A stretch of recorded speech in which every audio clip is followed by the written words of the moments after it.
Hi, and welcome to Module 7 of Digital Signal Processing. In the previous module, we looked at the relationship between the continuous time model for signals and the discrete time paradigm.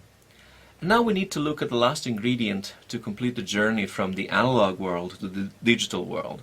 And this ingredient is the discretization of the amplitude of the samples that we obtain in the sampling operation.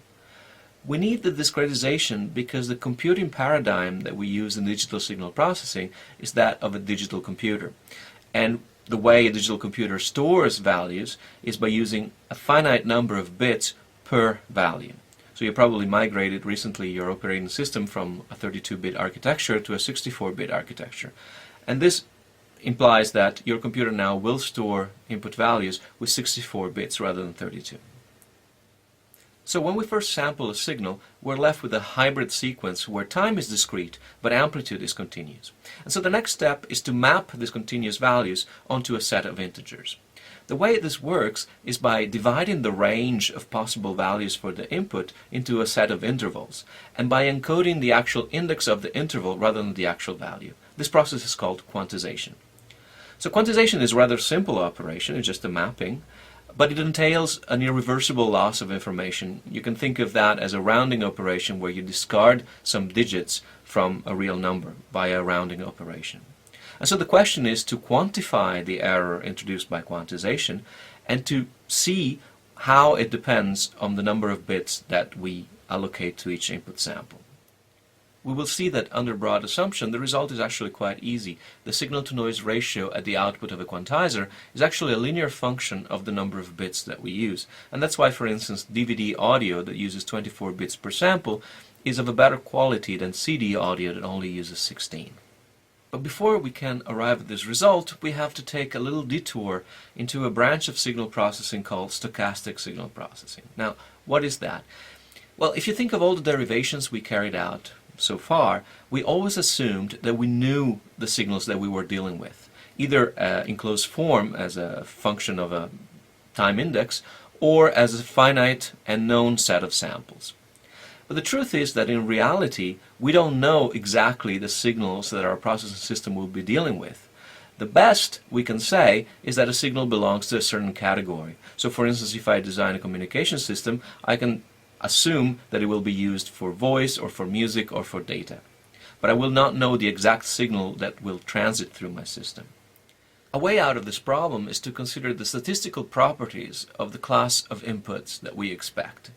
And in this module we will arrive at a very precise characterization of such random signals, and especially at a representation in the frequency domain for stochastic processes that will be the fundamental result of this module. The theory of stochastic signal processing can be very sophisticated, and here we will just skim the surface and try to keep things as intuitive as possible. But nonetheless, we will be able to precisely describe things such as noise, for instance, a result that we will use very often in the following. The good news, and here's a spoiler alert, is that even in the case of stochastic signal processing, everything we have derived so far, including filter design, for instance, still applies, and so we don't have to start from scratch. Welcome to Module 7.1 of Digital Signal Processing. Today we will talk about stochastic signal processing. Stochastic means random, and so we will start with a simple example of a random signal. We will describe its power spectral density, which is the spectral representation of a random signal. We will see what happens when we filter a stochastic signal, and then we will talk about the concept of noise. So why stochastic signal processing?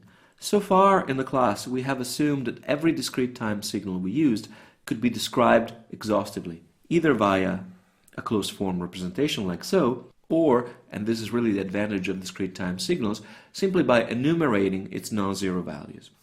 However, interesting signals are not known in advance. For instance, what I'm going to say next contains information that is not known in advance. But I do know that what I'm going to say next is going to be a speech signal. So I can try to describe stochastic signals in terms of a probabilistic model. The good news is that we can do signal processing with stochastic signals using the same tools that we have developed so far. In this module, we will not try to treat the subject of stochastic signal processing either exhaustively or very rigorously, but we will try to give you enough intuition and the mathematical tools to deal with ubiquitous random signals such as noise. So let's start with a simple example of a stochastic signal. Suppose we generate a discrete time signal by tossing a coin for each sample and setting the sample's value to +1 if the outcome is head and -1 if the outcome is tail. So because of the mechanics of the coin toss, each sample is independent from all others, and each sample has a 50% probability of being +1 and a 50% probability of being -1. So this is our stochastic signal generator, and every time we turn on the generator, every time we repeat this experiment of coin tossing, we get what we call a different realization of the signal. We can plot it, and so for instance the first run of coin toss gives us this series of +1s and -1s, and then if we repeat the experiment again, we toss the coin another 32 times, we get a different realization, and we can repeat the experiment as many times as we want, and the outcome will likely be different every time we run the machine. Although we cannot describe in advance the values of the signal, we know the mechanics behind the generation of the signal. And the question is, can we analyze the signal? So for instance, can we get a spectral representation of a random signal? So let's try by taking the DFT of a finite set of random samples. So if we do that, we just run the machine for 32 samples and then we take a DFT. But every time we repeat the experiment, we get a different plot, and the values don't really seem to follow any pattern. So maybe, we tell ourselves, maybe we don't have enough data to discover a pattern in the DFT. So maybe we should take longer realizations. Instead of 32 points, maybe we should take more. And so let's try and take 64 points. And still we don't see any pattern. So let's try and take 128 points. And again, the spectrum doesn't seem to show any trait that we can readily understand. So we need a new strategy. When faced with random data, an intuitive response is to take averages. So we average out the values in order to eliminate the fluctuations. In probability theory, the average is computed across a realization, not along the time axis, but across different repetitions of the experiment. So for the coin toss signal, the expectation of each sample is -1 times the probability that the nth toss is tail, plus 1 times the probability that the nth toss is head. But we know that these probabilities are 1/2 each, so this sum ends up being 0. Since the DFT is a linear operator, averaging the DFT values will not work either. If we try and do that, we quickly realize that the average of each DFT sample will be 0 as well. However, the signal does move from -1 to +1, so its energy or its power must be non-zero.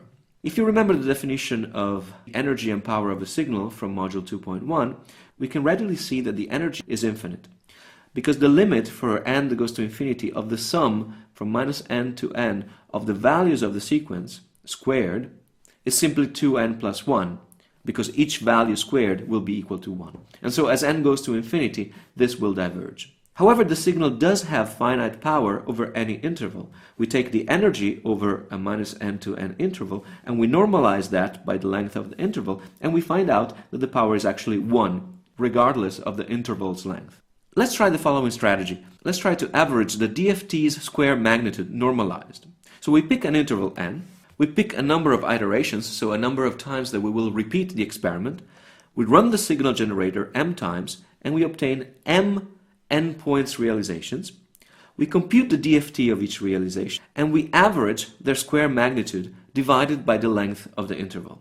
So if we do that, well, of course the first DFT will be this random pattern that we have seen before, but as we increase the number of realizations, we see that the points seem to converge to something. And indeed, by the time m hits 5,000, we see that the average of the squared magnitude of the DFT seems to converge to the constant 1. So we have defined a quantity here, p of k, which is the expected value of the squared magnitude of the kth bin of the DFT over capital N points divided by capital N. And it looks very much as if p of k, this expectation, is equal to 1 for all k's. So if the square magnitude of the DFT tends to the energy distribution in frequency of a signal, then the normalized square magnitude of the DFT tends to the power distribution or the power density in frequency. So what we have just derived is a new frequency representation for signals that have infinite energy but finite power, and it's called the power spectral density. Let's try to develop some intuition about the power spectral density of the coin toss signal. The fact that it is constant means that the power is equally distributed over all frequencies. In other words, we cannot predict if the signal will move slowly or super fast. We cannot predict that because each sample is independent of each other. So we could actually have a realization where, just by luck, we have a constant signal because all coin tosses are heads. Or we could have a realization in which at each coin toss we have a different outcome, and so the signal will oscillate at the maximum digital frequency. The power spectral representation embodies this behavior by distributing the probability of power over the entire frequency axis. Let's try now to filter a random process, and to run this experiment we take our coin toss signal once again, and we take what is probably the simplest filter we can think of, just a 2-point moving average. So the output of the filter will be the average of two neighboring points in the input random signal. And the question we want to find an answer to is, what is the power spectral density of the output? So we compute this numerically, we run the experiment as before, we generate a random signal, this time we filter it, and then we take the average over several realizations of the DFT squared of the filtered output. So we run the experiment like before, we choose an interval n, we generate a random signal, this time we filter it, and then we take the average over several realizations of the DFT squared. For n equal to 1 we don't really see a pattern, but as m increases we see that the power spectral density converges to a very precise shape.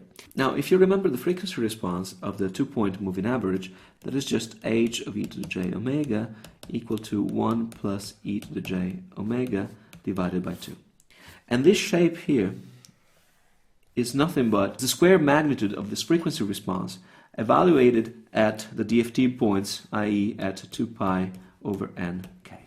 So indeed, if we plot this, we see that the match is almost perfect. The power spectral density of the output seems to be the power spectral density of the input, i.e. the constant 1, multiplied by the square magnitude of the frequency response of the filter, this time computed on the DFT grid. We can generalize these results beyond the numerical experiments and move it into the world of infinite support stochastic processes. The details are in the book, but here we will summarize the key points.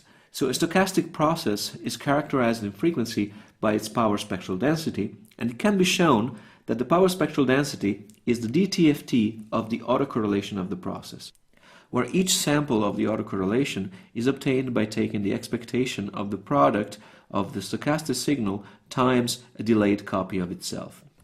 For a filtered stochastic process, the general result is that the power spectral density of the output is equal to the power spectral density of the input times the frequency response in magnitude squared.